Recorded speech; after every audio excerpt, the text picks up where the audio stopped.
Action prince Dhruva Sarja ಸಹ ಹಾಸನಾಂಬೆ ದರ್ಶನವನ್ನು ಪಡೆದು ಪೂಜೆಯನ್ನು ಸಲ್ಲಿಸಿದ್ದಾರೆ. ತಮ್ಮ ತಂದೆ ಹಾಗೂ ಸ್ನೇಹಿತರೊಂದಿಗೆ ಆಗಮಿಸಿದ್ದ ಧ್ರುವ ಸರ್ಜಾ ಗೋಲ್ಡನ್ ಪಾಸ್ ಪಡೆದು ಸರತಿ ಸಾಲಿನಲ್ಲಿ ನಿಂತು ಹಾಸನಾಂಬೆ ದರ್ಶನವನ್ನು ಪಡೆದಿದ್ದಾರೆ.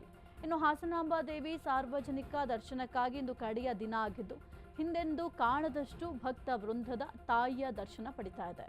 ಬೆಳಗ್ಗೆ 6 ಗಂಟೆಯಿಂದ ದೇವಿ ದರ್ಶನ ಆರಂಭ ಆಗಿದ್ದು, ಸರತಿ ಸಾಲುಗಳಲ್ಲಿ ನಿಂತು ಸಹಸ್ರಾರು ಭಕ್ತರು ಹಾಸನಾಂಬೆ ದರ್ಶನವನ್ನು ಪಡಿತಾ ಇದ್ದಾರೆ.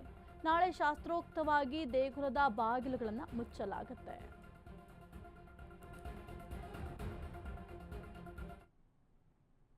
ಆಕ್ಷನ್ ಪ್ರಿನ್ಸ್ ಧ್ರುವ ಸರ್ಜಾ ಸಹ ಹಾಸನಾಂಬೆ ದರ್ಶನವನ್ನು ಪಡೆದು ಪೂಜೆಯನ್ನು ಸಲ್ಲಿಸಿದ್ದಾರೆ. ತಮ್ಮ ತಂದೆ ಹಾಗೂ ಸ್ನೇಹಿತರೊಂದಿಗೆ ಆಗಮಿಸಿದ್ದ ಧ್ರುವ ಸರ್ಜಾ ಗೋಲ್ಡನ್ ಪಾಸ್ ಪಡೆದು ಸರತಿ ಸಾಲಿನಲ್ಲಿ ನಿಂತು ಹಾಸನಾಂಬೆ ದರ್ಶನವನ್ನು ಪಡೆದಿದ್ದಾರೆ.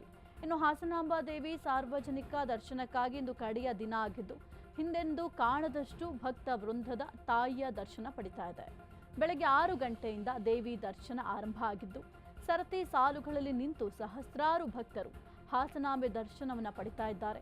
ನಾಳೆ ಶಾಸ್ತ್ರೋಕ್ತವಾಗಿ ದೇಗುಲದ ಬಾಗಿಲುಗಳನ್ನು ಮುಚ್ಚಲಾಗುತ್ತೆ.